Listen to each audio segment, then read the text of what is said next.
Hi, it's Andy. Hi, it's Dave. Hi, it's Kirk. Welcome to the ADK channel. For today's video, I'm going to go out on a limb and say this is a band none of us have seen. We'll find out at the end. But there'll be no pausing, no talking during the video. Let's go check out today's reaction.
There we go. So that is a band called Crunge and Red God. Now I'm going to get ahead there of Andy and go, that's a bloody stupid name, isn't it?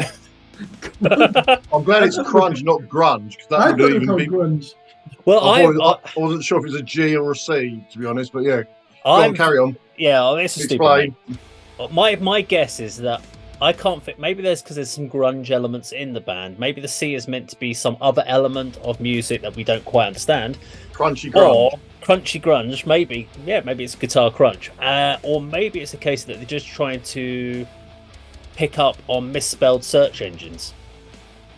G's instead of C's, and they've just kind of people that have mistyped it in, and they're just picking up footfall from that. Maybe that's, maybe I'm being cynical. I don't know, but I can't think of any other bloody reason for calling yourself Crunge. But it'd be interesting if I couldn't find any reasons behind it. But they're a Swedish band, so yeah, Red God, interesting band or interesting song. Go to Kirk first. So obviously, I think of the word clunge. Of course, I'm not explaining. That'd have been better. Yeah, exactly. Of course, you have to go there. So they might not know this word. That's a slang word that we have for the female genitals. Anyway, so Crunge, Red God. I'm divided on this music because it's predictable but it's also enjoyable at the same time. I could easily sit with a beer and listen to that, or stand at one of the gigs and enjoy myself. And you only have to look at the quality of the women that were at their concerts as well. Good vocalist, isn't he? I don't think that's easy to do, that vocal technique. You take it for granted. There's a lot of gruff phonations going on there, and if you don't know what you're doing, you're going to lose your voice. So clearly he's mastered that technique. If you like, what's that band that we reacted to? Rex's other band, outside of Pantera and Dan. Hill something, wasn't it? Kill Rise Hill, Kill something, Kill. Yeah, it reminded me of that, but probably better, to be fair. Okay. Yeah, there's a bit of a like southern fried metal in there, isn't there, as well? I am a bit surprised that they're from Sweden. So to me, I just assumed that they're from the United States of America. Yeah, that's what I thought, American. I just don't really have much to say about it. It's enjoyable. I've heard it before. I wouldn't buy the album. I would go and watch them live, though. I think that they do entertain, and sometimes you just want that mid-tempo metal hard rock, don't you? So yeah, they're doing a lot of things right. I'm not too sure that I'd go out and discover the back catalogue from that. Andy?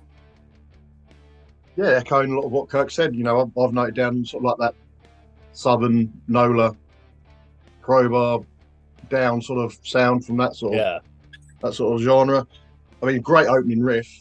I really like that, and it's so good that it carried on into the verse.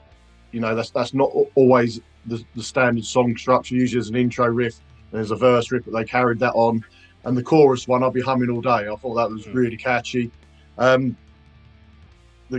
bass was nice and high in the mix, which is good to hear. You know, it wasn't drowned out. You know, it's part of the sound of the song, which is great. Nothing more really to add. I mean, yeah, quite like you said, Kirk. I'm not sure I'm going to check them out, you know, fully, but I really enjoyed the track. You know, live would be great. Terrible name. It wouldn't draw me to, you know, flicking through HMV and picking up and having a look, you know, investigating further. But maybe it's a combination of crunch and grunge.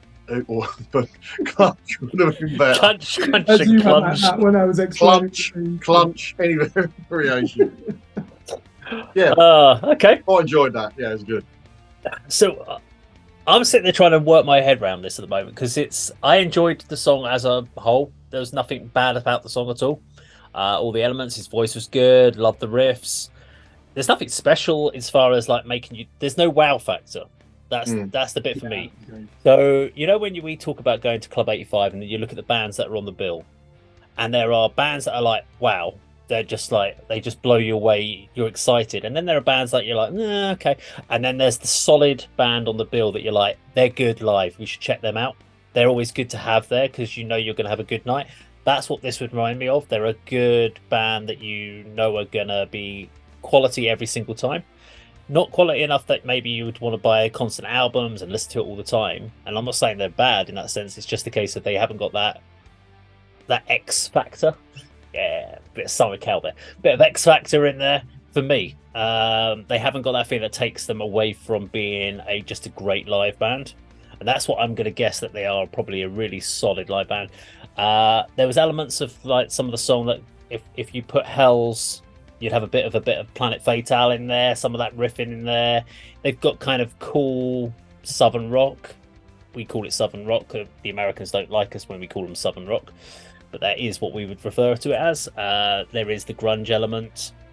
There is the crunchy clunge element. There is crunchy clunge. See a doctor. You need to see a doctor about that. Yeah.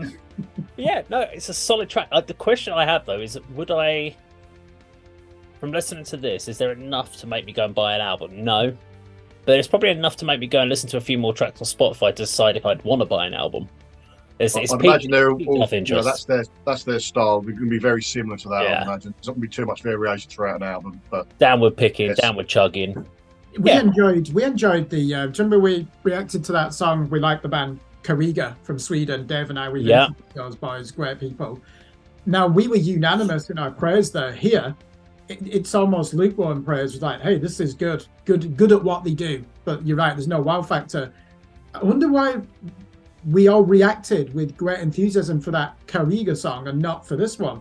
Is it because perhaps it was a bit sludgier, wasn't it? The a bit sludgier. Vocals were a lot more menacing, aggressive. This felt like good, solid, quality musicians that have been playing for many, many years, that have honed their abilities and know what the audience wants.